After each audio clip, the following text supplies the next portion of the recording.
Welcome, this is Jane Garner, and welcome to Solopreneur Success Strategies. Today on Solopreneur Success Strategies, it's all about your customer. So it's all about your strategies with your customer. And it's called World Domination Wednesday because, of course, you want to be the center of your customer's world in terms of your product or service. And we've been discussing, of course, a variety of ways to do that with your customer. So let's go and get started on World Domination Wednesday. Who are your customers? Well, of course, everyone is not your customer. And we've been discussing over the last few months on, first off, who is your customer? Because, of course, it's the customers are those who want your solution to their problems, or they want your solution to fulfill their desire. There are over 3.5 billion people now online today, and this is previous month's values of 3.3. It certainly increased very quickly, and you want to be able to find your customers in order for them to come and work with you. So we had a look at previously who were your ideal customers and how you could define first off, of course, what they want, and if you can give that to them. You have to know where to find your customers. You have to know when and how they like to buy. And it's always good to know what the ideal customer experience is. So to find out a bit more about those episodes that you have mentioned, you can go to my YouTube channel at jgtips.com/YouTube. Look for the Solopreneur Success Strategies channel, and then go and look for my World Domination Wednesday. Actually, I'm starting to put together a playlist and going backwards there. So you can go and catch up on some of the previous episodes on defining who is your customer, where do they buy, and what is a good experience for them, and how to create that in your business. We also looked at how to convert your prospects into customers. And we have been discussing a certain idea that there are different buying styles of customers. And if you can detect what a person's buying style is, you can be more successful as a salesperson with your training and how you give out information to them to understand who you are, what they want, and why they want to buy from you. And as well, we've been looking at what does good customer service really mean. We had an episode on that, and we had a look at having the mindset of a customer service rock star and how you can develop things within your business to add which help with customer service. And I think the next one is, of course, about adding a frequently asked questions into your customer service. So a lot of the questions can be answered by your customer using an FAQ. And now we're looking at the importance of customer onboarding in your sales cycle, where onboarding is where after the purchase, you keep them as a customer, and of course, looking at how you create a process that makes it much easier for them to become your customer and stay your customer. Because we looked at first, of course, how unsatisfied clients and poor reviews and not getting a lot of referrals from your customers you already have can lead to low sales. It can lead to confused, frustrated staff if you don't have the proper customer onboarding process. And of course, there'll be lack of feedback and lack of metrics because you have unsatisfied customers who buy from you once and never come again. So we're developing a process where you can what is called onboarding to develop the process within your business so that you can lay it out within your business plan so that you can develop your customer onboarding process, which will help you retain your customers. So one of the things that you do, of course, is teach the customer how to use the product to its fullest. We've had a look at that.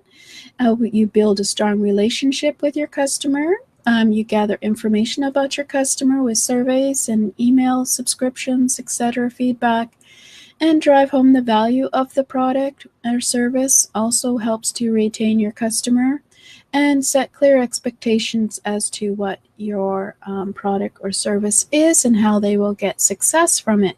So those are all ways to develop a good onboarding process to keep your customers. And we've been going through the overview of the onboarding process. Right now we're looking at planning the onboarding process with the big pictures and details of the experience of post-purchase. And then we'll go through the others, including the first 30 days and beyond the first week. But for now, we're just looking at the post-process of the purchase. And so we had a look at the big picture after the post-purchase experience. So we created a big picture list of what will they do with the product or service and how will it give them long-term and short-term results from using the product or service. And then we also are looking now at we looked at the post-purchase experience. We looked at the details of it. So flesh out the details by considering how they're going to get the deliverables that you're going to give them for your product or service. How will they install it? What's the installation like? Does it need any instructions for the installation? What are the features of your product or service, and how will they benefit from them? How will they use it differently? Maybe do you need to maintain the product or service for them? What are some of the problems that have come up for the product, and how you can answer those problems? And of course, especially what are the benefits for your customer? So once you've done the big overall picture, now you go into the details, and then consider the following for each for your tasks. What platform are you going to use to interact with your clients, and what content will you create, and when will you create that content, to create all the details to make a good post-purchase experience. And today we're going to look at the points of contact for your post-purchase. We can consider all the points of contact with your customer within the post-purchase. What exactly do you get? Do you get any physical contact? Is it all by email? Is it all by the internet?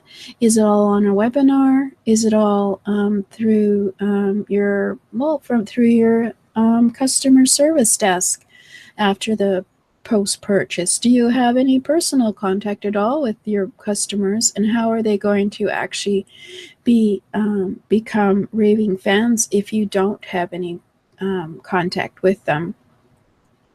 So make a visual representation and timeline of all your points of contact, whether you put them onto an email list after purchase or whether you have any customer service desks, etc., and explain what happens with all those points of contact. Then maybe you'll see that there's some missing points of contact that you should put into your details. So create a graphic timeline, mind map, or spreadsheet which shows all the ways that your customer has any contact with you at a future date after purchase. So for example, on the internet, if you have a webinar and they purchase on the webinar, do you add them to an email list, and what is the series of emails you use to educate them about their purchase? And or are you going to have another webinar in a couple of weeks discussing any other benefits to your purchase? Identify ways that you can offer help at each point. Are you willing to be able to give them your email address on a personal level so they can email you back with any questions so you can answer back quickly?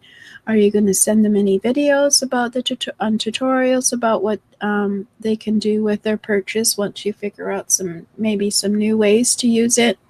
What are all the ways that you can create a better relationship with your customer post-purchase? So that's some of the ideas on how to create a good onboarding process right after they purchase your product or service. And next time we'll be looking at the customer relationship management which occurs after they have purchased and you develop a closer relationship with them. So hopefully that'll give you a good idea of some of the things that you have to add into your customer service management plan.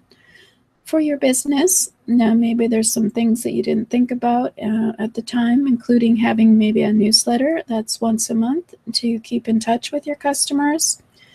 Hopefully that'll give you some ideas.